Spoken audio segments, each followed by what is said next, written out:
Welcome to another episode of the Sipping and Tripping podcast, where we connect with amazing people.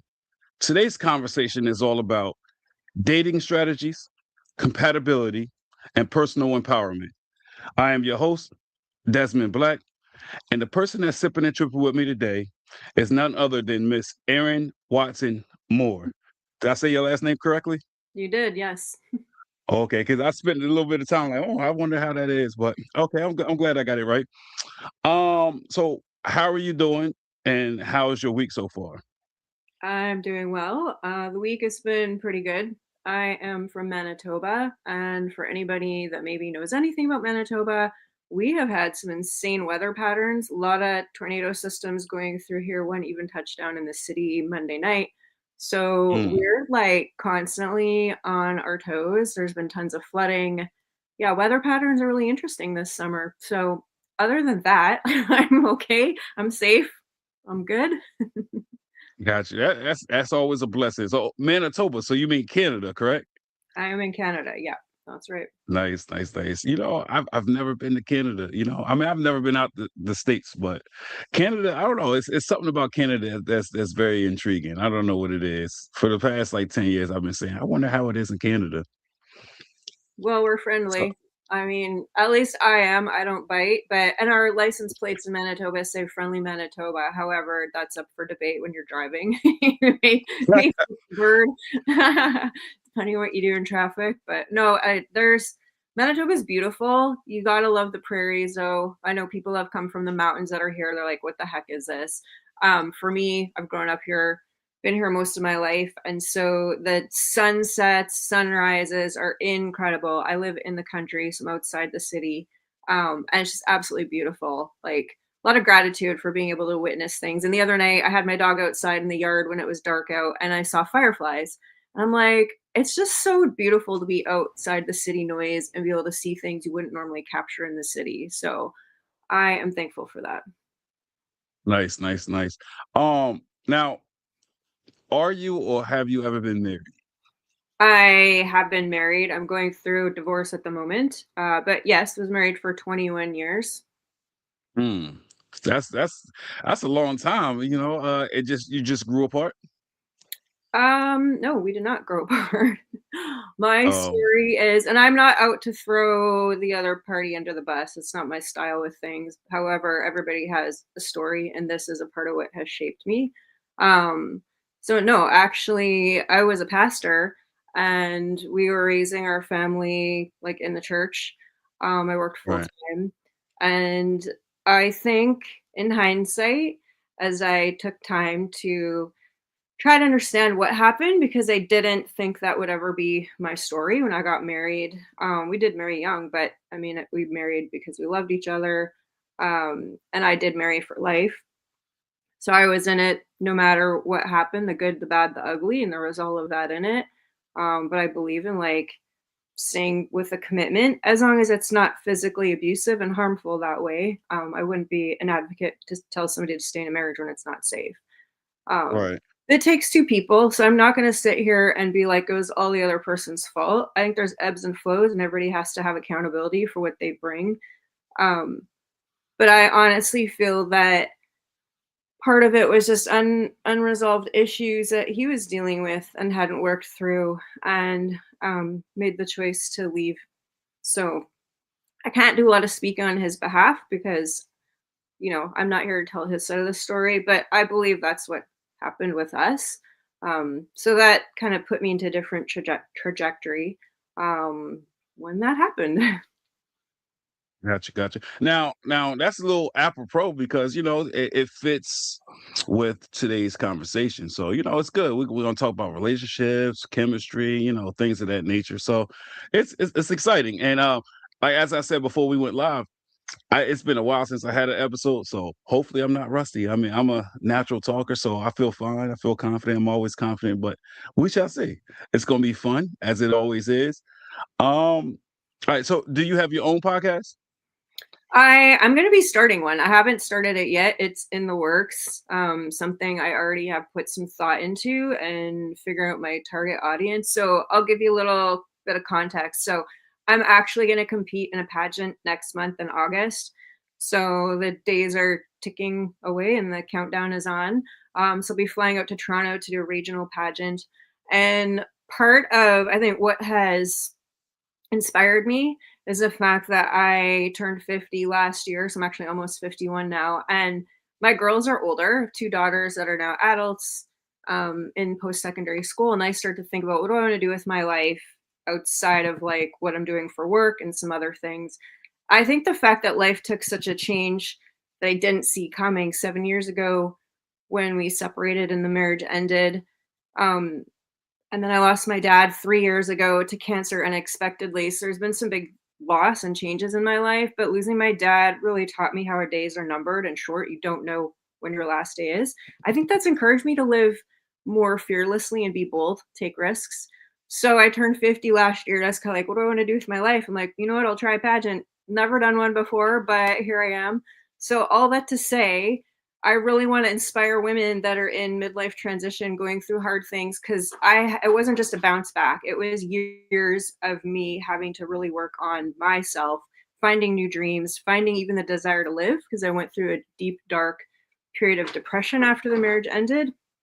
Um, so yeah, I guess all that to say in that I've been really trying to seek what's my journey purpose for and who do I want to connect with? And so that would be women in midlife transition. Not that they have to run out and do a pageant, but just to say, whatever you're going through, there is somebody there. I want to be an encouragement to women. I want to be that symbol of giving them permission to find their yes and do new things. So that's what's going on. And that is what is in line with the podcast that I'm planning to launch. So sorry if that was long Well, winded, but trying to give some no, context. yeah, no, it's perfectly okay. So do you have like a title or name for the podcast that you plan on doing? Yeah, I do. It's called Unbecoming. Really the point of the podcast and this was my experience was all the expectations and pressures and labels put on me were things that I thought I had to become. And the last 7 years was really an unraveling and unbecoming of who I thought I had to become somebody new. And so there's so much content and subject matter in that I've mapped out, and I think there's a lot of fun conversations, and I'm somebody that likes to go raw, real deep and share my story. So that's kind of what it's going to be like. So it's this unbecoming to become what you really are meant to be in life. And so that's dissecting some deep, hard things and even figuring out what does it mean. So for example, having to go through, okay, a wife, what does that look like? Now I was a wife for all those years. Now I'm not. How do I unbecome that to become what I'm meant to in the next season of life, for example? I love that. I love that because it's. I might be a man, but I'm all for women empowerment. But on the flip side, I'm the same way with men, right? Like I want men to come together like women do, right? Because you guys are just built differently. You're structured differently. You guys do things differently, care more, and hold each other up more so than men hold each other up. So I'm a big supporter and advocate for people doing the right things in life. Since January, I've been going to church every Sunday. Yeah, it's been a new journey for me. It's been a good experience, and in my church I have good people, right? And they uplift me, and they're encouraging. Sometimes I have to reach out to them when I'm having a dark time or a bad time, and they give me a scripture or something that brings me out of that darkness, as you spoke about before. So it's good. And when I first started going to church, I thought it was going to be a one off. But yeah, like I said, the very first experience was good. So I was like, I don't want to stray from that. So I made sure I let both of my jobs know I don't work on Sundays. Um, so yeah, it's been a good journey, and I feel good. And sometimes like I have bad days, and I look forward to Sundays, even though it shouldn't be subjected to just one day out the week. I just know on Sundays I don't have a bad day. I go to church, I leave church, I feel empowered, I feel on top of the world, I feel replenished, right? So yeah, that's one thing. I'd be like, no matter what happens through Monday through Saturday, when Sunday comes, it's a refresher for me. So, that's a little bit about myself. Um, let's see a comment. Yeah. Um, how you doing, Tamika? Tamiko. I apologize for mispronouncing your name.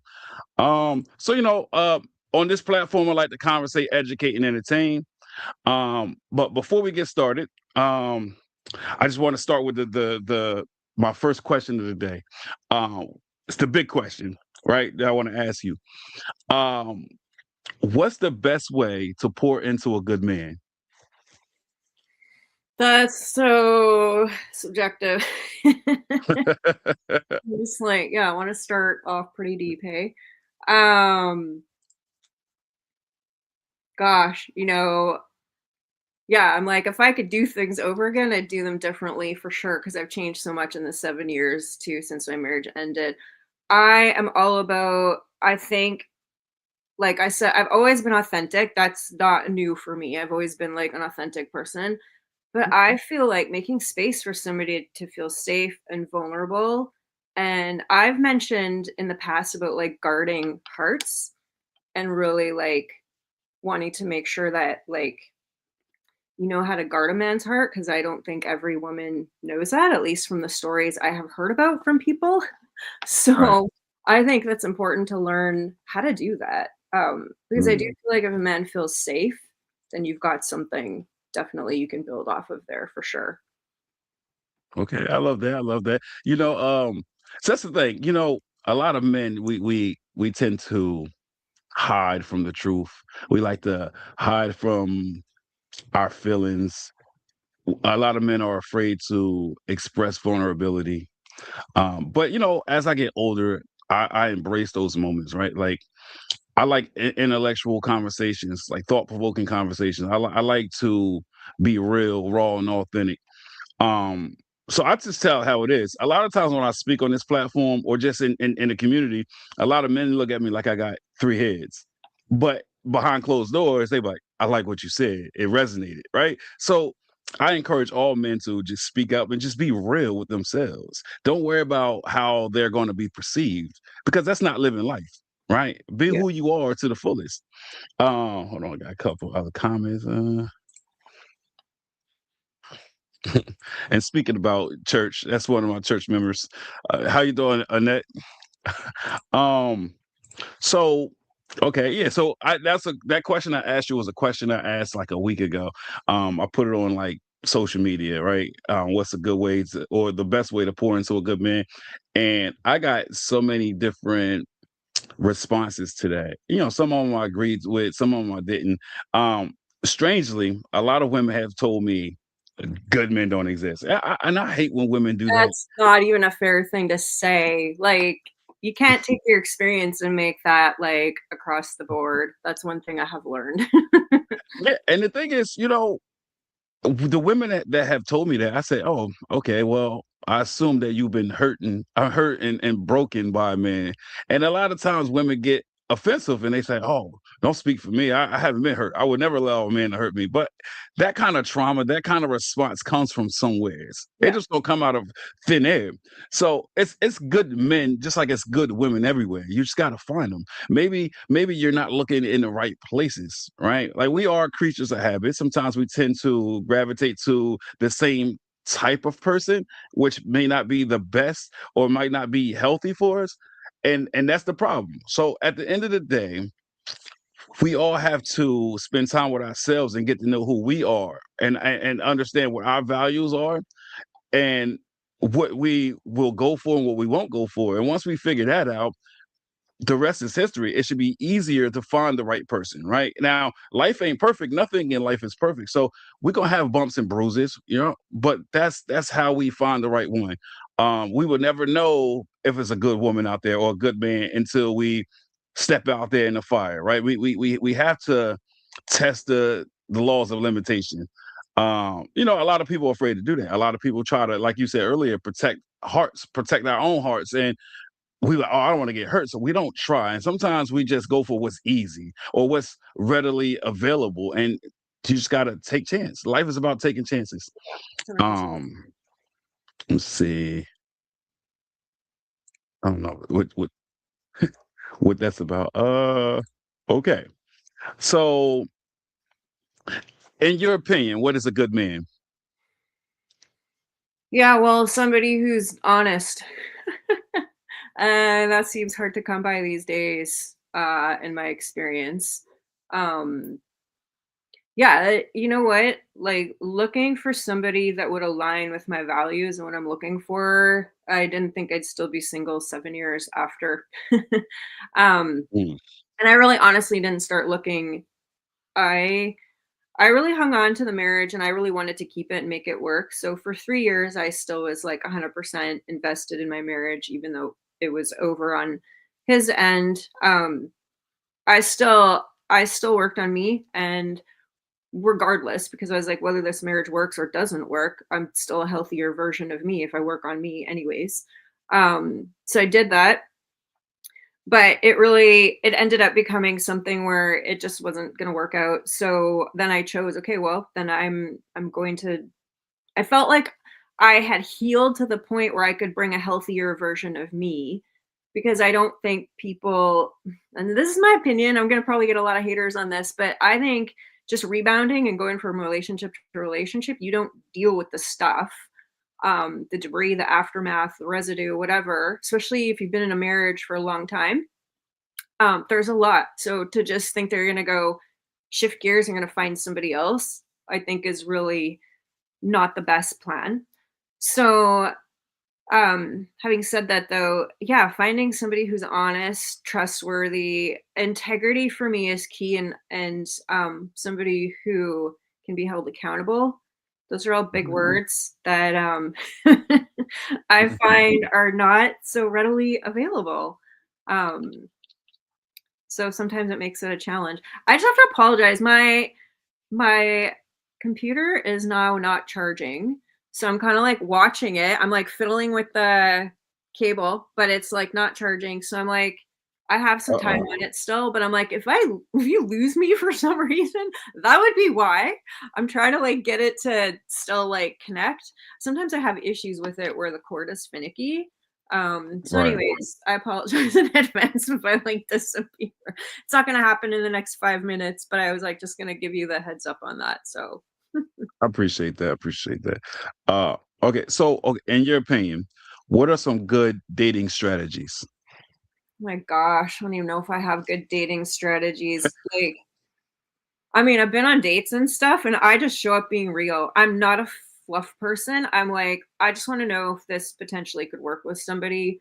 So, I think initially, like, when I first started dating 3.5 years ago, I had a totally different strategy. Not strategy, actually, it wasn't a strategy at all. I just had a different way of doing it, and I realized it was probably not the best way, and that was because I was trying to recreate what I had. I'd been married so long, so I was trying to find somebody I could just jump into something serious and deep with, and kinda shared my whole story to get it out there on the first date, which was a lot of, like, heavy topic, and be like, "Okay, are we a match?" Um, and that did lead to other dates. It's not like it repelled people at all. But I think the longer I took to explore and give me time to just like have fun and not make it be so serious, the more I was like, I just want to show up and be me and not worry so much about does it have to be a match right off the bat. Can I just Right. go and have fun having a conversation, enjoying a time out with somebody? Um, so yeah, that kind of changed how I approach things. But I just like to sit down and like have a coffee or a glass of wine and go face to face and be like, What's your background? What do we align on?" Because at 50, I'm not looking to waste my time. Like, I'm just not Mm. really wanting to like make new friends. If I'm dating, I have a lot of friends. I have a great friend circle. So my point for dating is not to go make new friends. It would be to find somebody to build a partnership with. So I am intentional that way with why I would put myself out there. Gotcha, gotcha. I mean, it's so the dating pool is tough these days, right? I hear a lot of people complain about it, the dating apps and all that stuff. Have you did any dating apps? Yes, of course I have, and I'm off all of them now. I'm not even on any. I was like, "Okay, I'm so done." I was on and off, on and off. I've probably done, I don't know, 8 to 10 different ones. I paid for some, then I got tired of that. I just went like the free route. And I was meeting people, but a lot of it ended up being young guys in their 20s, and I was like, "Sorry, that's a no-go zone for me. I have daughters." I'm like, "I'm not into that." So, and like I am intentional. So I'm not just looking to Yeah. like have a good time. Um, and then ghosting, like the amount of Yeah. conversations you have and then they're gone. And I was like, okay, I guess we're not talking anymore. So, and sometimes it could go on for days. Sometimes it'd be a matter of like a half hour. But I'm so over trying to invest time into getting to know somebody to have them not be serious. And I'm like, I'm just done. So I'm Yeah. focusing on other It's things right now. and that's the thing. It's hard. It's like when you have all the time in the world, they'll question why you have so much time. Like you don't work, you don't do this and that. Or if you work, then they complain and say you're not available. Right. So it's one of those things. It's like, I don't know. I don't think nobody takes relationships serious these days, especially dating, like the dating apps we was just speaking about. Like, I don't know. I just think people get on dating apps for out of boredom. Right. Was that your experience? For sure, for Because sure. like I'm this, sure like this, everybody's got different reasons, so I can't, say why everybody's on there, but definitely it'd be just a lot of hookups, a lot of not serious intention, and yeah. I live with intention. So, again, not me. Yeah, I got you. It's tough. And some people they say they get on them for intention, right? They lead 'em with intention. Like I don't think they always do. I just like I don't know. So it's again it's hard. And then but what makes it hard is if you get off the dating apps and then you try to meet people out in the community, right? It's like, well, you just met them for like 5 minutes, and then hey, you want to exchange phone numbers? They look at you like you're crazy. I don't even know you. Blah blah blah. I'm like, what? It's like, damn if you do, damn if you don't. The data apps don't work. Meet people in real life don't work. Like, what is the solution? So it's very difficult. Like at work, I just I've recently asked random people like certain questions that's border that centers around relationships or love or dating apps, and I got a lot of responses because I knew we was gonna have this episode. So I was like, all right, I could use some of that. But it is hard. I mean, I've known people that said they've been going on several dates for the past 5 years and haven't gotten in a relationship. Like, I mean, that's wild. It's wild. Um, so the next question, how do you recognize when you're compatible with somebody? I would say there has to be like some core values. That's what I'm looking for.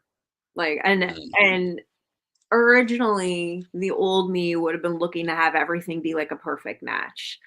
And I've grown and evolved so much that like differences don't threaten me anymore. Like, so we can be Right. very different. And I'm not looking for somebody to start a family with. I have my family. So like my reasons for dating and wanting to have a life partner now look very different. I'm not needing to go in and like I'm not in my 20s again, starting that. But I think somebody whose values align with mine, if we don't align, like we got nothing. And that has to be something that's foundational to any relationship. So that's what I'm looking for. Okay. Okay. Yeah, and that's another thing that's just trying to figure out how, like, if you're compatible with somebody, because sometimes we might feel like we're compatible, but it has to go both ways as well, right? Like, so it's certain signs that like I try to look for, whether it be with myself or just observing other people. And sometimes it seems like it's perfect, but again, we go back to intentions. What are the people's intentions? So it's hard for me to recognize compatibility, you know.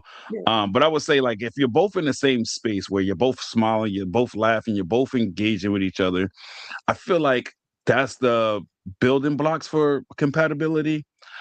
But it has to be longevity, but that's the thing that's hard too. Like, not really longevity, but like it has to be at least a week of consistency for me to start saying, okay, this is compatible, right? Because anybody can be entertaining for a day or two, right? It's about how long can we continue this, right? Keep that fire going.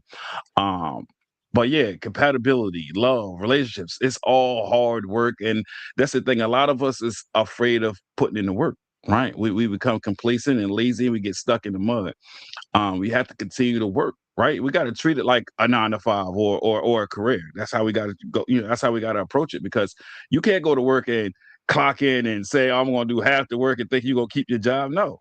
Same thing in the relationship. You can't go in half-assed and think that other person is going to be engaged and think that other person is going to be attracted to you. Like, it just doesn't work that way, especially now with the economy.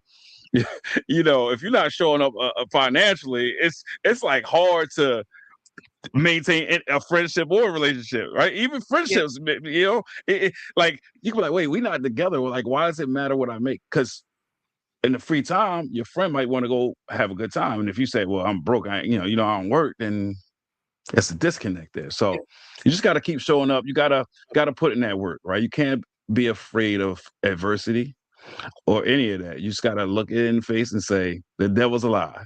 I will prosper, I will grow. Yeah, and there has to be like ebbs and flows to that. I mean, I was married 21 years, so that shows my loyalty, my commitment. Um, but yeah, being this much older and this much more, I think, mature in the journey, there's a lot of things I bring that are different now. I think I'm just my experience from having a marriage end and choosing to use that as a launching pad to, I think, build me into a new version of me has definitely shaped some different building blocks in what I want to do in a new relationship. And like I said, so definitely one of those things of being different that used to threaten me a lot. Differences would threaten me and be like, oh, we're so like not, we wouldn't be not compatible because I was married to a person, but it just put fear into me, I guess, in whatever way. And I'm not like that anymore. And I'm not looking for somebody to be a perfect match that has to go on every vacation with me. Like, I got friend groups I can go. Like, I'm just actually looking for somebody at the end of the day to come home to, share some things with. This happened in my day. Somebody be emotionally available. Um, I feel like it's just so Companionship. much less demanding at this season of life for what I want. It's simplified. Simplify. I think that comes with age because as I get older, I look at life through a different lens. Like everything's different. Like I'm okay with being having a comfortable silence, right? And a lot of relationships I was in have told me like, what is a comfortable silence in a relationship? I'm like, one of my pet peeves is like first thing in the morning, I don't want to hear good morning. I'm sorry, I don't. Like, like a lot of people say, what's wrong with that? Like, no. When I wake up, besides my kids, that first hour I like to myself to decompress, self-reflect, and just get my bearings together. I don't want to get bombarded with a whole bunch of questions or good mornings and stuff like that. Like I'm okay with a comfortable silence, but it's at the same time, like my love language is physical touch. I like the cuddle. I like the the touching aspect. Like I like that. Like a hug or something like that. But like just as long as it's not too much. Like don't just rush me and flood me with all this stuff because that's just too much. As I get older, like I said, it's just everything is slowed down. Put it that way. I think that's the cleaner way to put it. Um, yeah, like I like art museums. I got a huge appreciation for art. Like I like doing stuff like that. A lot of people my age, not that I'm young anymore, but I'm not old either. But they say, "If you like that, you're into that kind of stuff." I'm like, yes. Like I like go to like poetry conventions and stuff like that. But that kind of stuff, it does it for me. Like I love a thought provoking conversation. Like we said that before. Like if you can hold my attention with conversation, that's going to take us a long way. You know. Yeah. Um. So I. So I have a good question for you. What about relationships make you feel empowered? Having space to feel safe. I think safety Mm, would be the key thing for like me to feel like I could show up and be me and not be judged, have all my mm. quirks like accepted. Um, yeah. That's I think important. like women need to feel safe. That's a big thing. Is like, is it a safe space for us to like bare our hearts? Women are emotional. I mean, not every woman is, but generally, when you compare the sexes, women, because we're nurturers, we're Yeah. feelers. Um, Yeah. so um yeah, you need space to like, I don't know, shed a tear and not feel judged for it. Watch a really moving commercial and like grab for that Kleenex and be like, oh my gosh, she's so over the top. Or the opposite of like a woman who's successful Mm, who so in my past being a pastor, a female pastor in a man's dominated vocation back in the day when I was pastoring, a lot of people would write me off like, well, she wears the pants in the family. Well, that's just the assumption you're making because I'm the one on the platforms. I'm the one that's the face kind of the marriage because at that time, like my ex was more in the background. and I was the one who was the pastor up front. I'm the musician. I'm the more outgoing one, so I was more Right. visibly seen. And yet that was like the furthest thing from the truth. I didn't wear the pants in the family at all. So I think you can get both ends where women can also be just judged for being too over the Oh, top. So yeah, yeah. safety for me is key. I think that would empower me to show up and just be able to feel free to be myself. That's very important. But truth be told, a lot of these characteristics and traits that we put on women, right? It's the same thing with men, right? Men just afraid. Again, like I said earlier, men are afraid to show that vulnerability or be truthful with themselves. Like men, and I'm gonna speak for all men when I say this. Like we want to feel uh free, not free, safe as well, right? Like I've asked that question before. Like, do men want to feel safe in a relationship? And of course, men be like, no. And I don't mean safe like protection. We also want protection from a woman, and that don't mean from like physical harm, right? Because feeling safe goes a long way. Like protecting our hearts. We want our That's hearts to be guarding protected of as the well. heart. Yeah, I was We talking about. we share the same feelings. We're human. We get emotional. We just wear it on our sleeves. We wear it differently. Like uh men and women are so much more alike than people put out, right? We want that safety. We want all the things that women want, right? We want to feel valued and all that. Like that's a key thing. Like men want to feel valued and important. When we don't feel that, then that's where, I'm not just saying that that's the core reason, but that's where infidelity and all this shit come from. Because we look, if we don't get it from our women, we look to somebody that will give it to us. So yeah. Speaking about a man though, let me ask you this. This is a good one. When a man feels overwhelmed, right? Do you allow him to turn to you when things feel like it's falling apart, or do you feel like it's on a man to handle his own shit? It's a great question because I feel like that's twofold because I haven't been in a really like serious committed relationship. Like I've gone on dates. I feel like I've been in more of a situationship than an actual long-term committed relationship. So there'd be like I haven't had the opportunity to really experience that as the new Erin. I know how Right. I handled it as a married woman, and I feel like that would be an instance where maybe I would have like felt afraid, not because I couldn't handle the issues that would come to me. It would be more of like I wanted to feel fear was like a big thing that would control me. So in order to Right. like try to combat the fear, then it's like, oh, you got to be the problem solver and you got to like figure out the solutions. And so I would go into like control mode of like, let's try to fix this and whatever. Whereas I feel like now that wouldn't be my goal. There would just be more hold space. Just because of the evolution of me having gone through what I've gone through now, definitely being able to hold space for something. I don't think it's on a man to hold this shit together at all. And I think like there's too much of that stereotype that's like you figured out you're the man. Like you can't Mm. cry a tear. Like you gotta be the one who's always like strong. And I think a man needs to feel that he can be weak and show his weakness and not be judged for it. Because, like you said, we're human on both Right. sides of the coin. So, Yeah, and that's the thing. I can't stand the people that's one way out in the free world and they different behind closed doors. I can't stand it. Like I've seen so many women melt over a man that's emotional or that shows chivalry and stuff like that, right? But when they're around their family and friends, they say, "Oh, that's a weak man," right? Like I hate that term, a weak man. And I often ask people, what's a weak man?"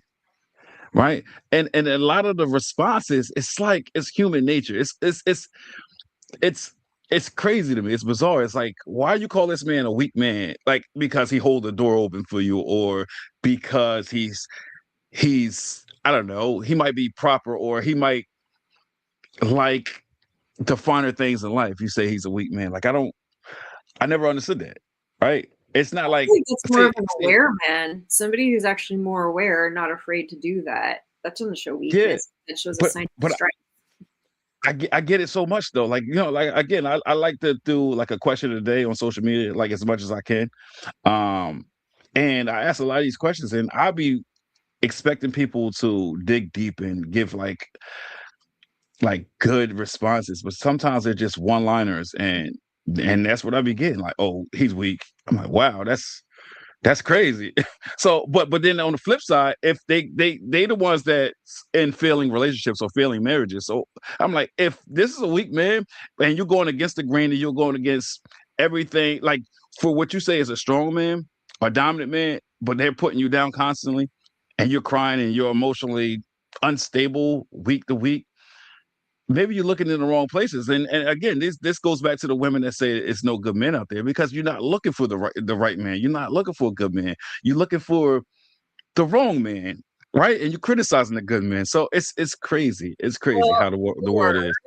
those people haven't spent the time to sit in their own stuff, to figure out their own stuff. So then I find the tendency, because like I'm guilty of this, I'm just going to label other people, but like when you haven't looked inward, it's easy to start projecting your stuff onto other people because you're not looking inward to deal with the depth of the wounds that you're carrying or why you feel what you feel or think what you think, right? Like, so I think people that haven't done that are just very quick to label something and judge it without going deep. Yeah, projected. Yeah, I got you.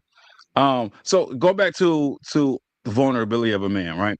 How should a man process negative emotions or stress without feeling like he's showing up as a weak man or showing weakness? I honestly don't. I think we need to like throw out the whole like terminology of a weak man. Just let a man show up and be who he needs to be, whether it's like cry some tears over something, because men have this whole, most men, there's some that don't feel this way, but in my experience most men feel like they need to hold it together and crying is a sign of weakness.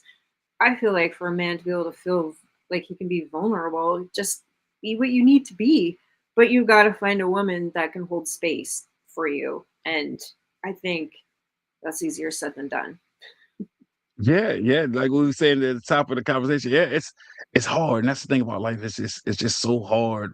And you know how it's a saying like we live and we learn. We live, we learn, we live, or we think we learning, but we keep falling victims to the same stuff. And it's discouraging sometimes, right? And that's one thing about me uh turning my life over to God and faith and stuff. It's like when I have those moments where I'm like, yo, this is it. I'm done. I'm done. I'm never going to move forward, right? And I think about the Sundays. I think about the faith and church and the religious people that I know, and I say, you know what? No, the devil is a lie. Like I know what I was born to be, and I'm not going to let nothing or nobody stand in the way of that. And that's what keeps me through sometimes. I reach out to people in the church, and I need a scripture. I need something. I need some kind of spiritual guidance because I am going through it. So even with that, I've been told like, oh my God, you weak because you be going through it. I'm not allowed to have emotions or feelings. That's crazy to me. But like I said, I do have some good people in my life, and so I try to keep them close. I'm in the stage of my life where, as you said earlier, we're not in our 20s. We're not trying to live the fast life and do all this nonsense. I'm trying to keep people in my life. So if you enter my life, I'm trying to keep you in my life, right? Now I know on Facebook, my name on there is Roy, right? But like I go by Desmond, right? So a lot of people is like, well, why you got two names? Well, Desmond is my middle name. So what I like to tell people is if you're just gonna be a passerby, somebody that like say hi, you just call me Roy, right? But if you plan on sticking around, call me Desmond. That's what I tell everybody. Like, and it's more personable for me, right? Um, so yeah, that's what I like to tell people. So if you call me Desmond, I expect you to stick around. I don't expect you to ghost me or talk to me once a year. Like, no, no, I gave you that option in the beginning. Call me Roy, call me Desmond. So I know where we stand. I like that. Uh That's pretty clever. so okay. What is the best piece of relationship advice that you've received, and how has it shaped your actions? Gosh, forgiveness. Forgiveness. I don't think I'd be where I am without forgiveness. I have really tried to model my life after that. And my parents instilled that into me. And that that was modeled for me before I even got married. So relationships across the board. I wouldn't even say romantic relationships, friend relationships, work relationships, different like power dynamics between your boss and you, whatever. Forgiveness is key, and forgiveness is not about letting the other person off the hook. Forgiveness is about taking you out of the prison so you can live your life and be free and move forward. I People get love that that. mixed up a lot. So I think forgiveness is so key, and I wouldn't be where I am today without it. Because, it's not a one time thing. Here's the way I look at it: is initially I need to make myself, and this is a standard I have for me, be quick to forgive, to verbalize it, but I think what catches a lot of people is that they don't feel ready. Like, I can't forgive. I don't feel ready. Like, I have done a lot of life coaching, also a lot of counseling in my previous years when I was a pastor. And I've done a lot of work on leading people into places of forgiveness. And people just feel like they're not ready because the emotions that are tied to that person or that event that they have to forgive. And sometimes it's even like self forgiveness. I have to forgive me for these things I did or allowed.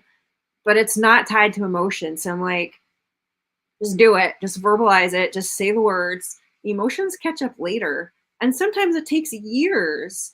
And I Mhm. find like there's some experiences I've gone through in my life where I have done the forgiveness, but the emotions are still there. There's grief tied to it. And grief is not linear. Grief is like up and down. You can think you've dealt with it in certain ways, and then all of a sudden you have another like resurgence of it.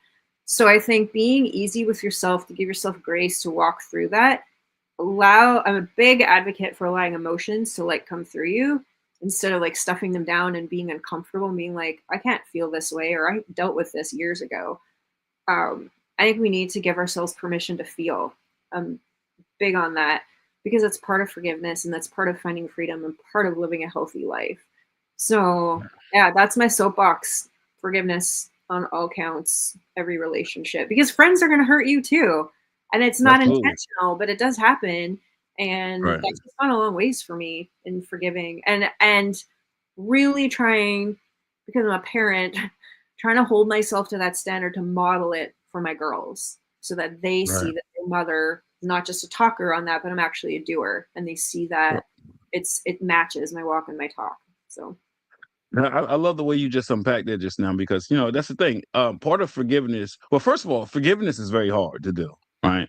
yeah. But forgiveness also comes with control, right? Having self control. Once you have self control and understand that you can't control any and everything and everybody, you can only control what you can control. So part of forgiveness is understanding that because you can't control other people's actions or what they might have done to you. So you got to love yourself to know that, like, okay, I'm gonna move past it. I'm not gonna let that person live rent free, you know. Yeah. Live in my head rent free. Like I can't allow them to control me because that's what it is. When you hold on to resentment, that person or that entity is having control over you, right? And you just can't allow that to happen. You got to have enough love and respect for yourself to move past it and just move forward. Like if that person wronged you that much, part of forgiving is you forgive that person and you're going to disassociate yourself from that person. I don't have to live with you. I don't have to deal with you. I'm going to move forward and I'm going to progress without you. That's it. But it Um, doesn't mean you have to let them in your life. Like, it doesn't right. mean, yeah, forgiveness is not, oh, they get a free pass to stay in my life. Like, it's a Yeah, whole nother no. conversation, like boundaries and having some healthy things in place around you. I've learned a lot about that. Um, but yeah, I love what you said. Now, speak about boundaries. So, what is a specific habit or boundary that you have to keep yourself emotionally available for the people you love? A habit I have, this wouldn't be a boundary, but a habit is I've really gotten into taking care of myself holistically. And this was part of my Mm, healing journey when the marriage ended because I was pastoring in the church. The church did a great job of caring for people's spirits, making sure we're spiritually fed with scriptures and we know where we're going and whatever pertaining to life on earth in a spiritual manner. Sometimes you get stuff like physical things like um, I don't even know if I can think of an example, but like, like a health class or how to eat healthy or whatever. We're offering this, to people that want to take this workshop. But the whole soul realm was neglected. And there's mental health issues and there's other issues that pertain to the soul. It's the thoughts, the emotions, all of that. I don't think the church does a good job caring for the soul at all. In my experience, I was raised in the church and pastored in it for 20 years. So when I left church, when I quit pastoring and I left, my whole thing when I started my coaching business was to work on holistic healing because I saw where the gap was. And so that was something I worked on within myself. Right. And I've gone for counseling. I've done stuff to empower myself to be a healthier version of me. So holistic, I make sure I'm doing stuff physically. I love to work out. I just always have done that my whole life. Now I'm lifting weights. I'm doing competitive dragon boat. I like to cycle, hike, just all kinds of things. For me, that was a holistic way to heal myself because it felt like there's some days in the journey when like the marriage had ended, it was pretty fresh. Like I didn't know if I Mm. wanted to live through the night to make it to the next day. That was where I hit this deep, dark depression because life as I knew it Right. was shattered. So going for a run and crying my guts out felt really like healthy and holistic for me to be able to do that physically and then to get Right. the emotions out. And then I would be like connecting with God. Sometimes I'd be yelling at him. I live in the country, so I don't have neighbors around for a good mile. So I could like ask him hard questions. I could be myself and show up and be like, I'm confused, I'm angry, I'm this, I'm that. And it for me, it was the spiritual rejuvenation because I was getting pent up emotions of having my world shattered out. So that for me is like a lifestyle journey that I still live by. Like, I mean, I did a workout before we got onto the podcast today. I would like to work out to keep my body physically fit, but it's so good for my mind and my spirit. So I think all three parts of us, because as humans, we're spirit, soul, body, all three need to be in check and they all need to Mm. be in a healthy working order. And when one portion of that makeup is out of order, then I think people need to, I think, become aware as to know what does that look like? What are the clues to know that maybe my soul is off balance or my Right. body's off? Sometimes body, I think, can maybe be a little bit easier to, I feel faint. I feel super hungry. I feel parched. I'm overweight. Like there's physical things you can feel and see to know that there may be areas to work on. The soul, it can be very gray. And it's like, how do I know how to deal with that? Right. So that for me has become really like a lifestyle thing. Right. Now, I know you said you just turned 50 or about to turn 50. I turned 50 last August, so I'm coming up to 51 next month. Yeah. Got you, got you. So, okay. So at 51, is marriage still a thought for you, like a remarriage, or is it just I just want to live comfortably with a companion? Yeah. Okay. If you want to hear the real raw answer, because everybody would think, oh, she's a pastor. she should. She would only think of marriage. Yeah. I have different thoughts. I know what would be probably the better, healthier, politically correct answer, biblically correct, maybe not politically correct, biblically correct answer would be. However, due to my story and my journey, there's sometimes I have the thoughts of like, yeah, it'd be way easier to just not be married.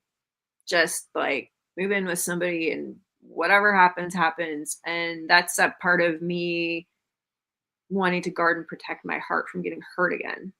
So I don't know. I have conversations with God a lot about this. And I'm like, would I want to do that again? Am I capable of loving somebody again? I don't know. I think I am. I think I am. Like, I'd like to think that, like, God's a big enough God. He could heal me to the point where I could.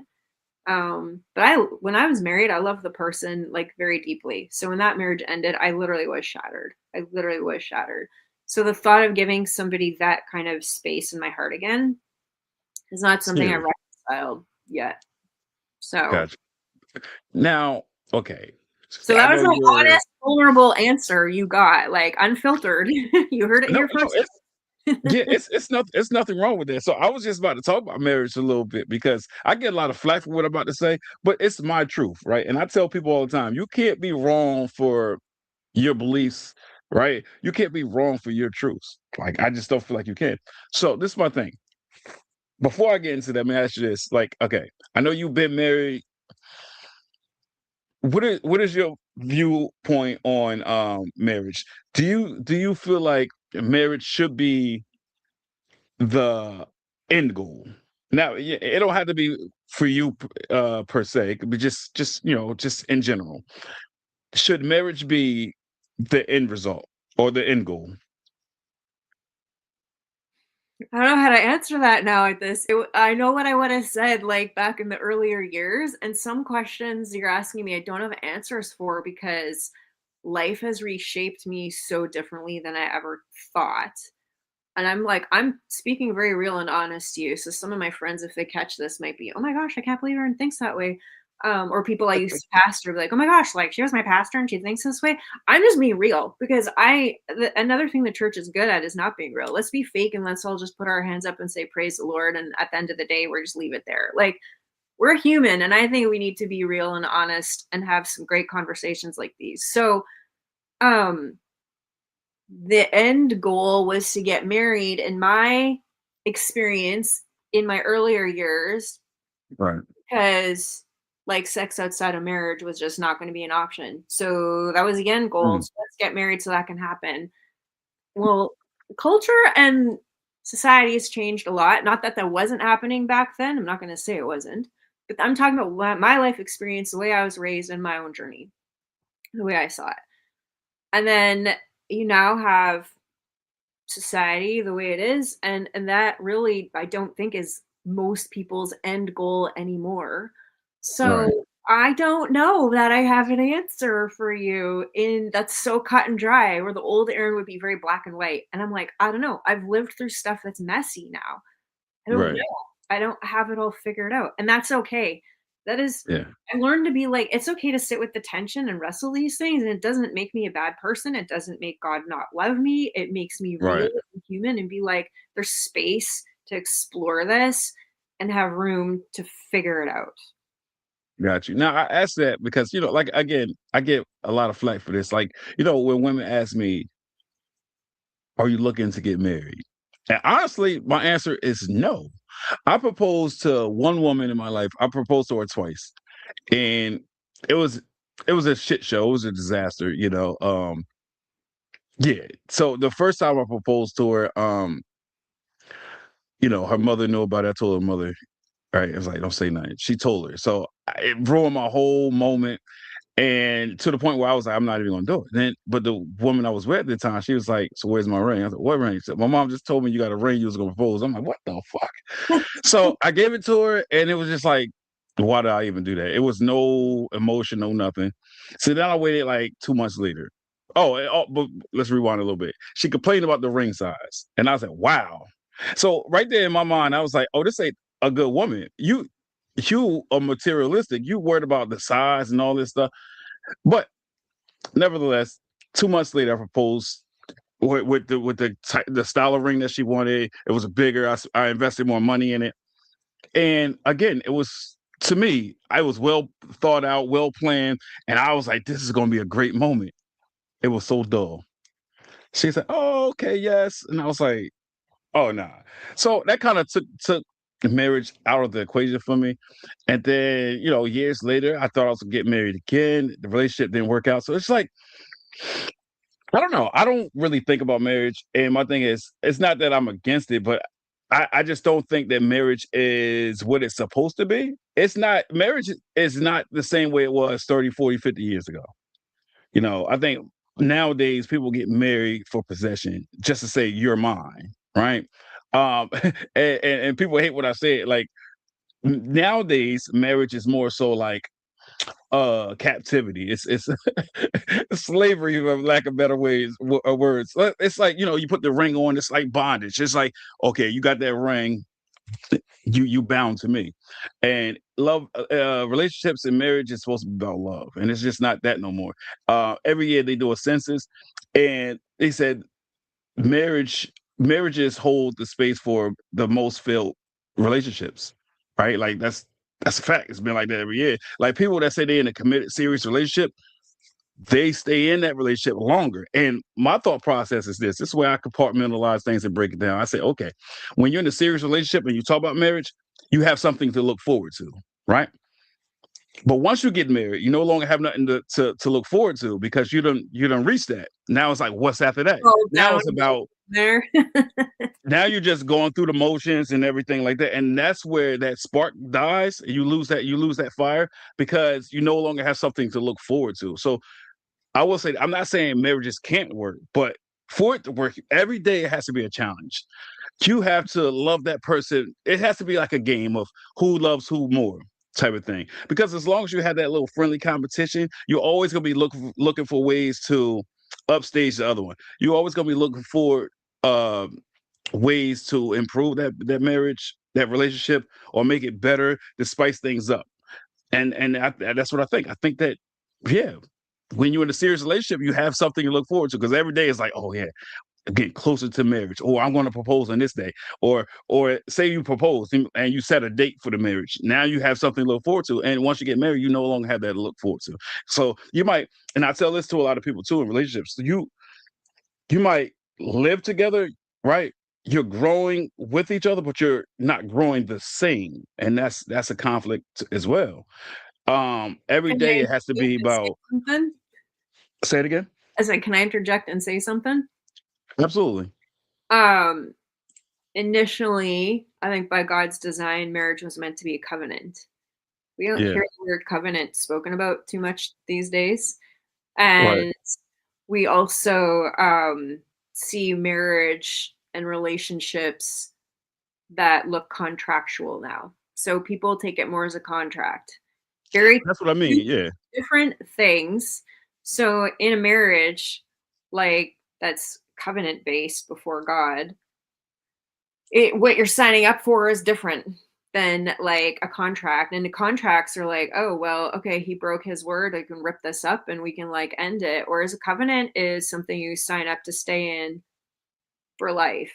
So there's a lot to unpack there. We'd have to do a whole nother like series on that. And there's some other thoughts surrounding that, like because there's a lot of, I had to get out of some of the Christian culture that really believed that like when you're divorced you can't get remarried. Like that it's so Mm, unbiblical and that like God does not bless a new union. And I'm like, don't agree with that at all. I don't agree with that yeah. at all. Because for somebody in my situation, I didn't choose to end the marriage. I did enter a covenant. I was loyal and faithful. And Hmm. my marriage didn't end because of some betrayal at all. Like there wasn't infidelity or I'm just gonna put that out there. Um, so people don't have to think about that. But I think that like yeah, I don't know, just the whole thing of covenant, there's a lot to dive into and explore and um yeah, I think I'll just end there because I feel like I could go on such a big tangent with that. And that really is opening up a can of worms that we could dive into another time if you ever want to have me back. Absolutely. Listen, I tell people, all my guests, once you join on and I have you as a guest, we like family. That's the way I like to look at it, right? Like I've had several people on like multiple shows, like, and I keep in touch with.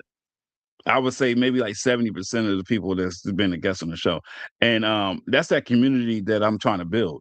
I started my second podcast, which I got to get back to doing. It's the other one's a faith-based podcast. I only have 2 episodes on there, but I will get back to that.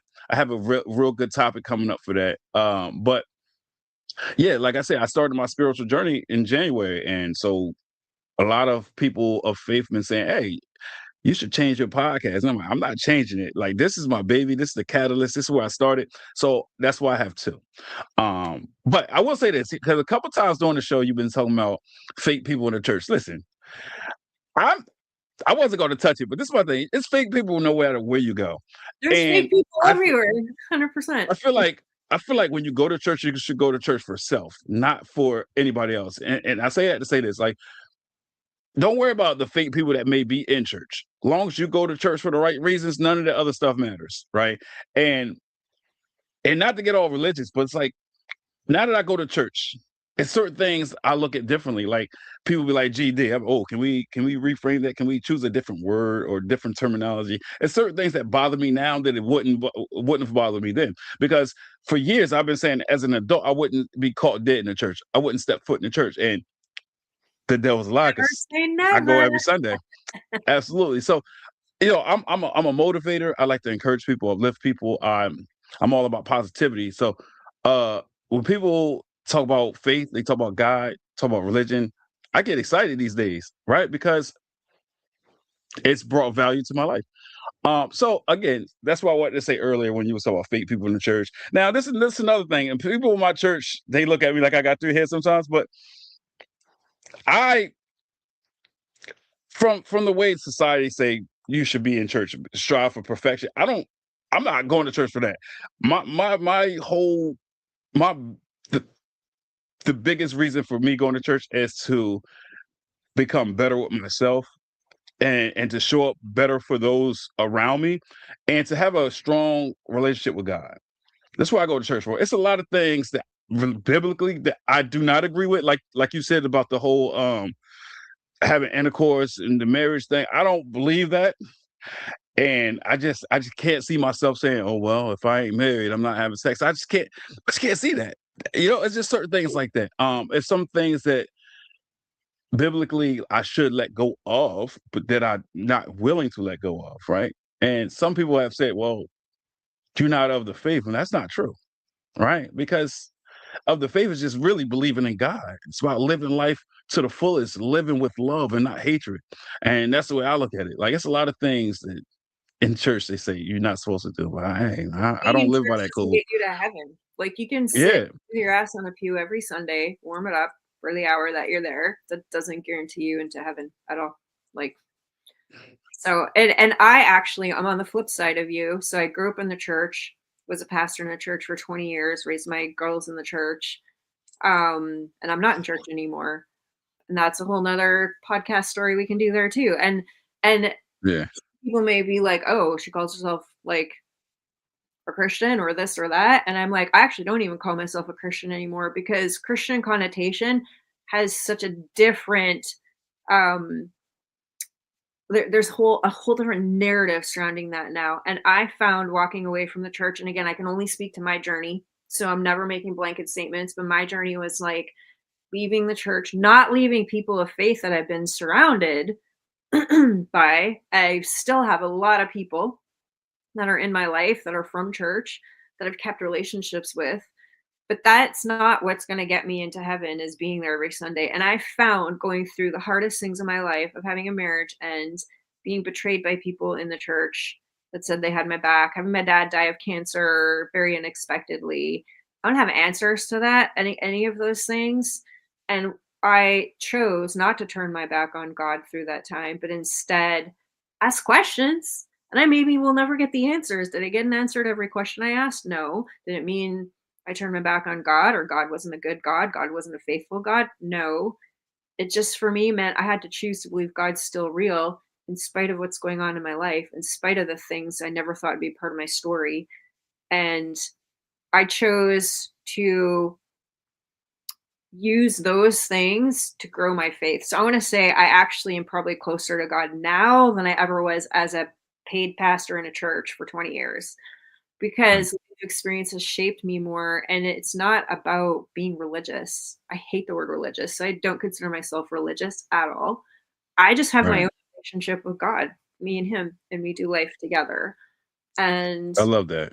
that's why I choose to walk in accountability. Like I'm very big on like owning my mistakes and if I hurt people or whatever, like all of that stuff Yeah. because I think that is part of a core value and part of a healthy lifestyle.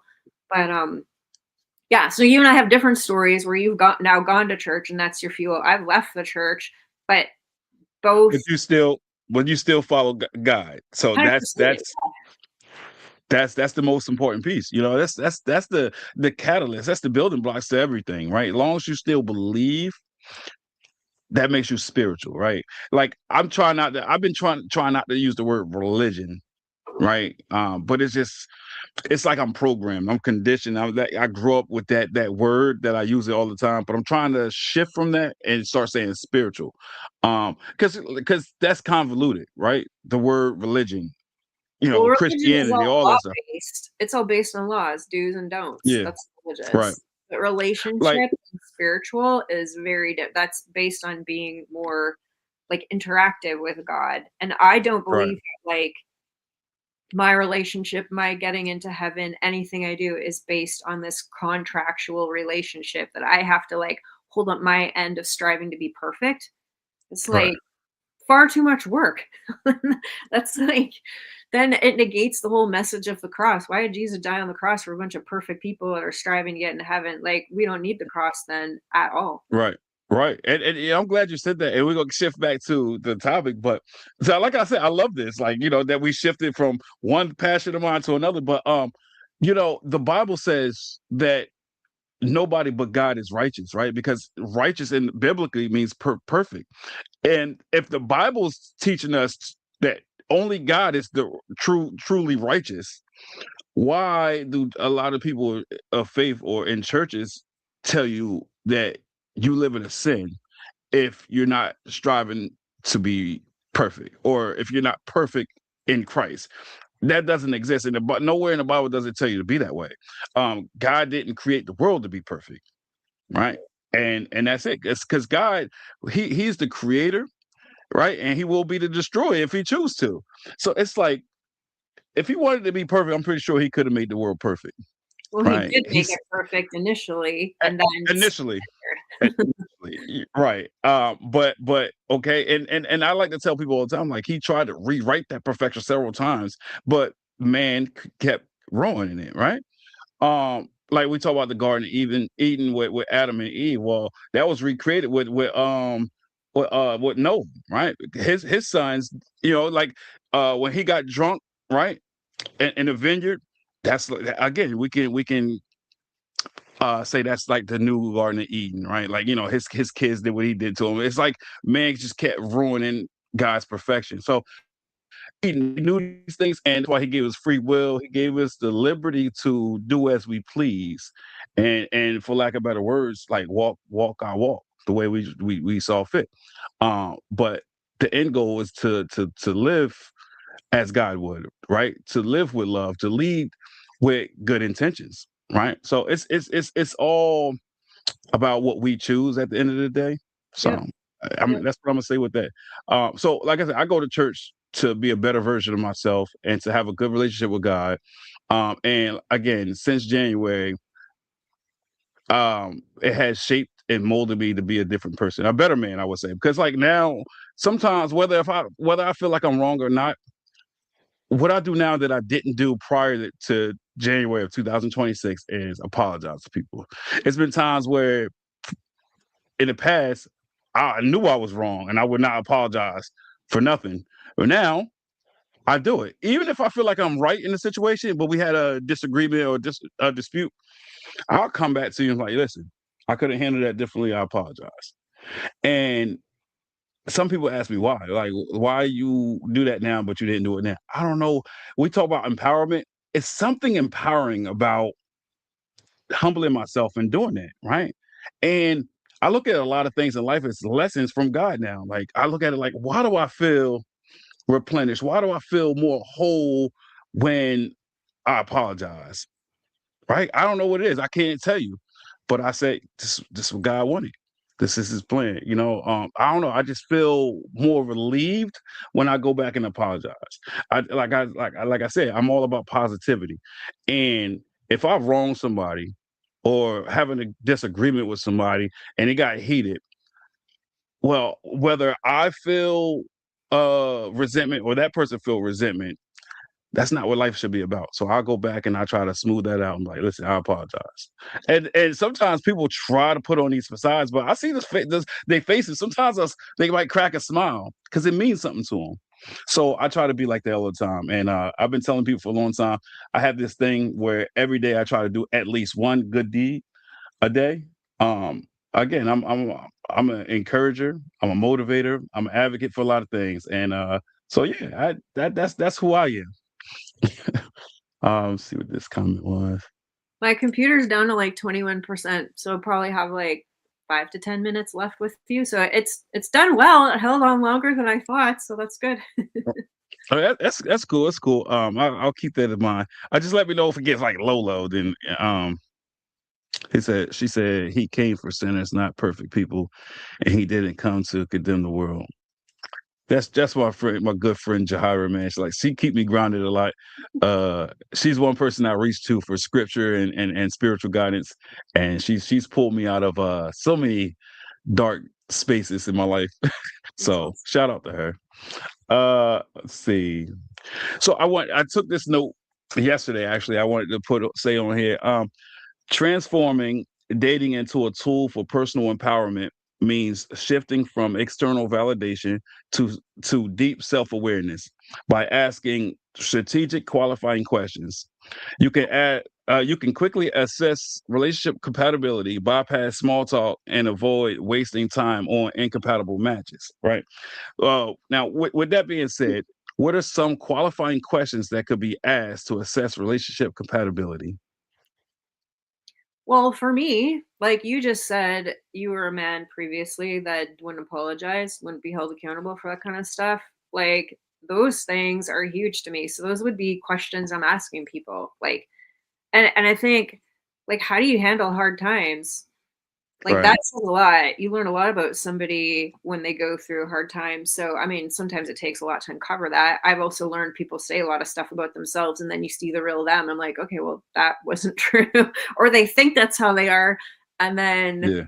you see the real version of them come out. So, I don't know. Like, I think it just goes back to me, like the core values. So, for me, if I'm asking questions, it's going to be about my core values. Because if I don't feel like we can align, I don't want to waste my time.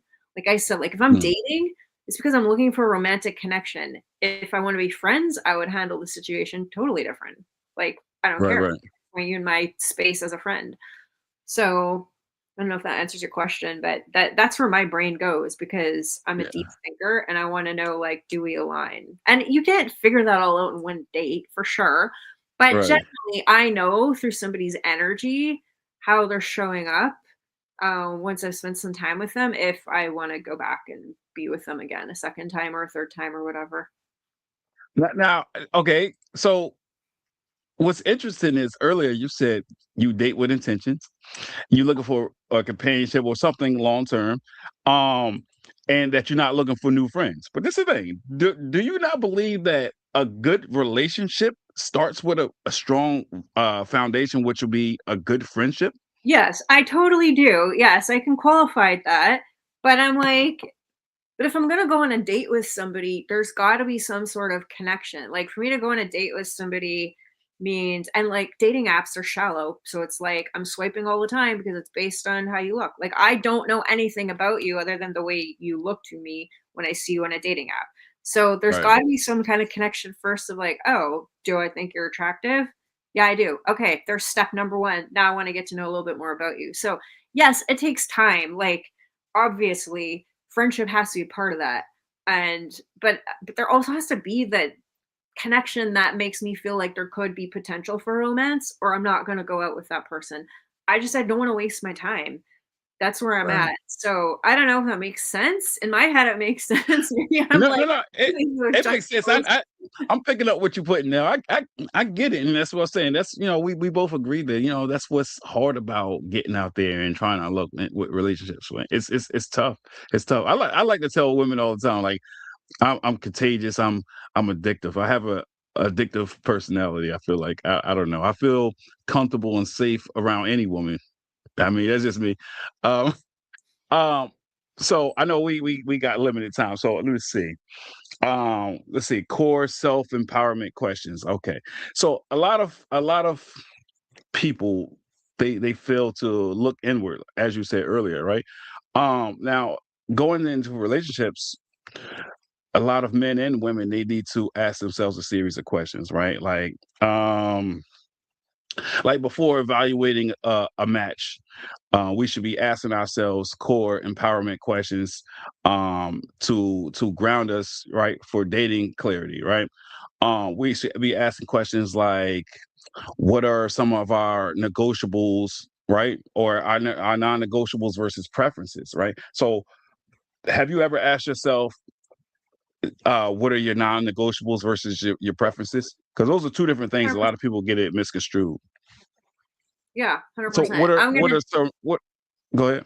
Okay, well, I'm gonna say like one of my shallow ones. I'm human, right? So I'm just gonna show up being human. I like to be authentic and be me. So here's something that could be like a preference is height.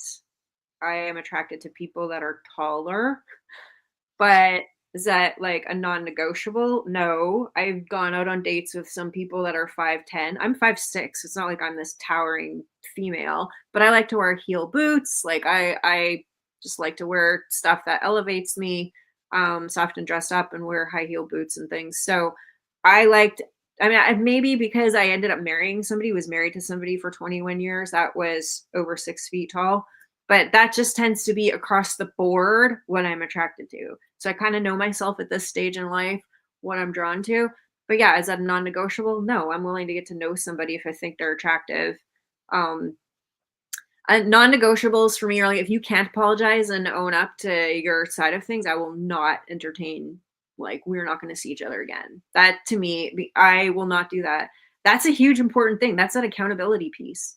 And when Mm. you've lived in a relationship where that's not been present, there's things I know I didn't have. I'm like, I'm not going back to that.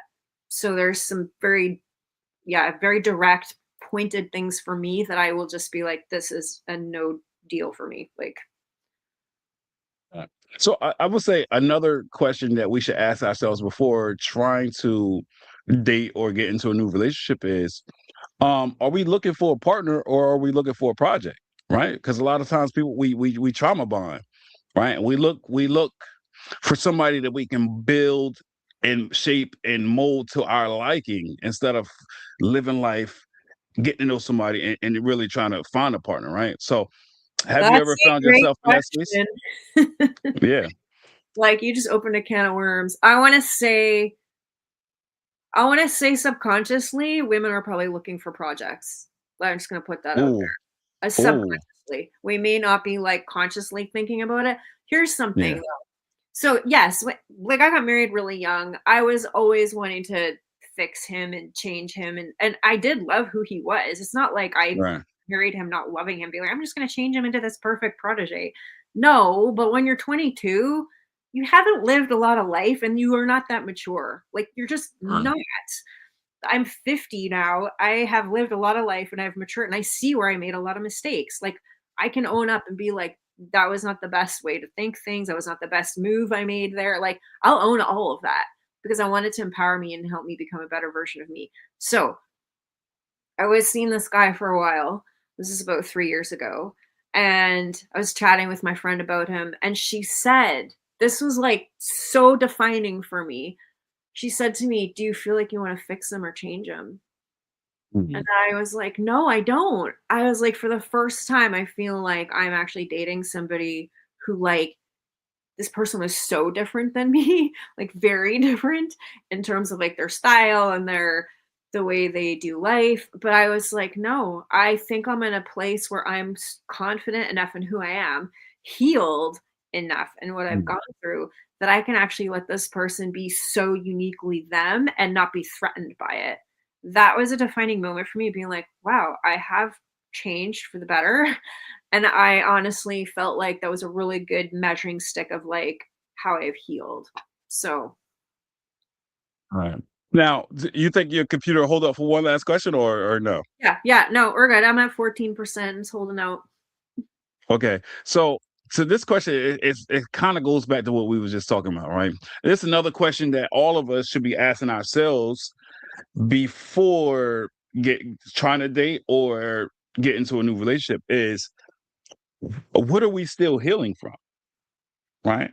Because at the end of the day, it goes back to knowing ourselves and know where we are in life.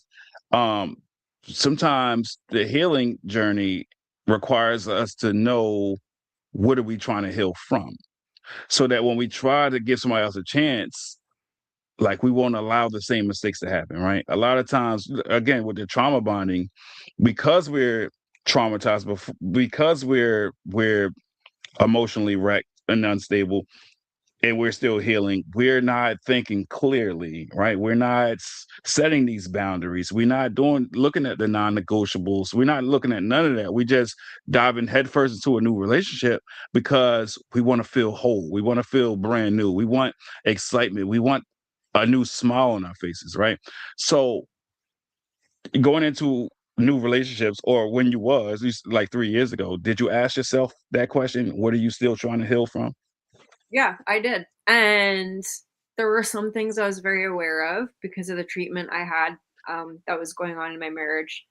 And then there's other things though that you don't know until you're in a relationship because you might have some trigger points that you're not aware of that are going to trigger you until you're in a new relationship, and you also have blind spots. So you're not Right. going to see everything. So I think like I just chose not to get into relationships partly because I'm a mom and I wanted to be a good role model for my daughters. I also really loved who I was married to, so I was not about to go rebound and just start doing things. Like I love myself and respect myself too much to do that. So that's my own personal choice. But also, I kept looking at it like if my girls were going through this, what advice would I give them? And I was like, I want to live out the life that I would give them the same advice as like, this is how I did it. Not that it was perfect. I'm not saying I did it perfect, but as a mom, I feel like I look back and I'm like, yeah, I can say I was a role model in some of the choices I made.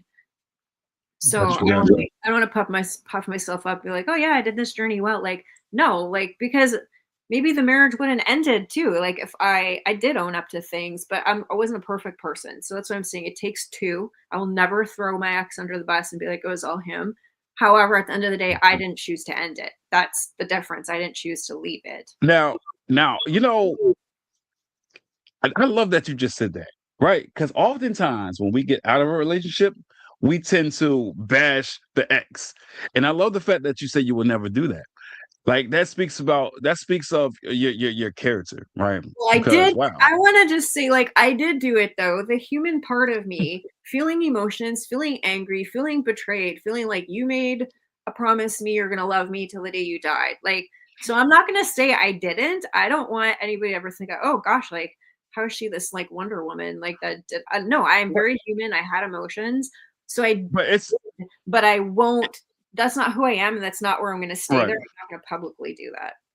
Right, that's what I'm saying. It's about growth, right? So it doesn't matter the old Aaron, it's about the present you, right? And the present you chose a different path, and that's encouraging in itself. And I hope that a lot of the viewers and the listeners and just people in the world will be more like you in that aspect because when we get out of relationships, we shouldn't bash our exes, right? Like, I have two baby moms and I used to bash my first one, and then I don't do that anymore. Like since this year, like January, going to church and stuff, I've reached out to her. I try to check on her mental state, like how are you doing and things of that nature. And I don't know, like I said, going to church and walking by faith, it has changed me, and yeah, that's one thing I do. I don't believe in bashing your exes because at one point you was with them, especially if you got kids with them. You like them or love them enough to sleep with them, lay with them, have kids with them. So don't bash because they're always going to be tied to you, right? So I love the fact that you said you won't do that for your ex. So that's good. Now, in closing, I want to say, to the viewers and whoever's listening, whether live or on the replay, in relationships, a lot of times it's not about listening to the answers, right? Empowerment in dating isn't just about the answers that we get, it's about paying attention to how we react to them, right? You agree with that? Yeah, I do. Like sometimes we have to do a gut check, right? Yeah. We have to like, how does your partner's answers make our bodies feel, right? Does it create a sense of intrigue or does it trigger anxiety, right? These are the things we need to look at in relationships. Because if it triggers anxiety, that lets you know there's an imbalance. It's something that needs to be changed. Or maybe you're not compatible with that person or wasn't compatible with that person. Maybe they wasn't the right fit. But if it makes you intrigued and things of that nature, then you're moving in a upward trajectory, right? Now Yeah. we always talk about red flags. We got to look at green flags, right? Does the person that we're with do they take responsibility for their mistakes? As you said, that's one of your non-negotiables, right? Do they listen actively? Do they respect your boundaries? Right? These are the things we got to look at in relationships because that those things we all should have in our relationships. We don't have that, then it's an imbalance. Something it ain't right, and that's red flags right in front of our faces that we're ignoring, right? Because we do that a lot. We ignore the red flags. Um, we gotta look at disqualifiers, right? If your partner give you one word answers, or if they always defensive, or they lack curiosity about your life, right? You have to give yourself permission to step away from that relationship because it's obviously not right. Because like I said, marriage and stuff like that is supposed to be a covenant. The thing is, when we get into a serious relationship, or it's about your ambitions, your dreams is now my dreams, right? Because we're supposed to uphold each other, we're supposed to uplift each other, I mean, and we take that on. Just like when a man gets with a woman that has kids, it's a package deal. So my dreams, my ambitions, my goals, it's a package deal. And once you enter a covenant or relationship and you both have that mindset, that's a recipe for success, right? So these are the things we all got to look into any new relationship, or current relationship for that matter. Anything else you want to add before we close out? No, I agree with all that. I think, like, as much as you're looking for red flags, you can get hung up on the red flags. And I know this about me because I actually learned that I can be a self sabotager and look for Mm, things that will make me not want to commit and be in a relationship based off of the past. So it is really important to see some green flags and look for the positive, look for the things that are going to help you. Because I think in this stage, of the journey, due to the past and everybody's experiences, whatever they've gone through relationally, um, fear can be a big hindrance. And so it's putting that in a healthy place so that that is not the thing that drives you and overrides your decision making power. So I would just add that. got you. So all right, that's going to conclude today's episode. We hope everybody that's tuned in. We hope you enjoyed it. Make sure you tune into. I think I want to say Sunday. I have it's not set in stone yet, but I think Sunday I have another episode. Uh, Same idea, same concept as today's. But if you haven't already, subscribe to the channel. Make sure you comment, share, and just spread the word for me. Oh, and before I leave, I do have this one bit of exciting news for me, at least, is I have a co-host that I never did the co-host thing before. This is season 3. I might break this up and make this episode 1 of season 4. I'm not sure yet, but I now have a co-host that she won't be on every episode because her schedule got to link up with mine. But I will have a co-host, and that's going to be exciting. Give new, fresh perspective on things. So that's exciting. So look forward to that. Hold on, I got comments before I close out. What is this? Great podcast. Yeah, I appreciate you, Jahara. But yeah, so that's my exciting news for today. So I look forward to that. She might be on next week. We gotta sit together and figure out a time and stuff. But Erin, as I said earlier, you're more than welcome to come on anytime you want. I'm always here. So if I post a flyer and you see it, you say, "Hey, I want to be part of that," just let me know and I'll send you the link.